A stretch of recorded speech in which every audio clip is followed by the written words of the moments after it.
শিল্পগুরু শফিউদ্দিন শিল্পালয়ে প্রদর্শনী চলছে। এটা খুব সুন্দর একটি নাম, একটা গ্রুপ অনিন্দ্য প্রাক্তন।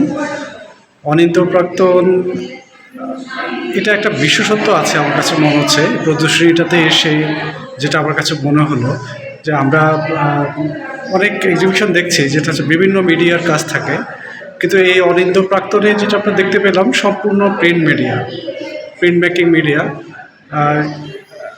যারা প্রিন্ট মেকিং খুব পছন্দ করেন, কাজ করতে পছন্দ করেন, তারা খুব মজা পাবেন। তবে আমার কাছে খুবই ভালো লাগলো, হঠাৎ করে ঢাকায় অনেক প্রদর্শনী দেখছি। এই প্রদর্শনীটা দেখে আমি অনেকক্ষণ এখানে আছি, অনেকক্ষণ ধরে ঘুরে ঘুরে দেখছি। কাজগুলি দেখে আমার কাছে খুবই ভালো লাগলো, যার কারণে খুব ইচ্ছা হলো যে একটু কর্ণধারদের সাথে একটু কথা বলি। ভাইয়া, আপনার নামটা বলবেন একটু? আমি পলাশ বরণ বিশ্বাস। আমি আছি খুলনা ইউনিভার্সিটির প্রিন্ট মেকিং ডিসিপ্লিনের সহযোগী অধ্যাপক হিসেবে।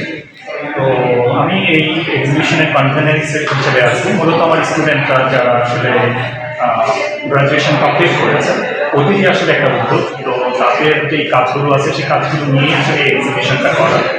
এছাড়াও এই এক্সিবিশনটাকে একটু ভার্সাটাইল করার জন্য আমরা বিভিন্ন ইউনিভার্সিটি থেকে একজন করে দুজন করে আর্টিস্টকে ইনভাইট করেছিলাম, যাতে আসলে এই একই সাথে আসলে বাংলাদেশের স্বনামধন্য প্রিন্ট মেকারদের সাথে আমাদের স্টুডেন্টরা কাজ করার বা একসাথে প্রদর্শনী করার একটা সুযোগ পায়। তো মূলত নর্মালি আমরা এক্সিবিশন যেটা অনিন্দ্য প্রাক্তন এক, সেটা খুলনায় হয়েছিল। তখন থেকে আমাদের একটা ধারণা বা একটা ধরনের আমাদের কনসেপ্ট তৈরি হয়েছিল যে এটা ঢাকায় করলে কেমন হয়।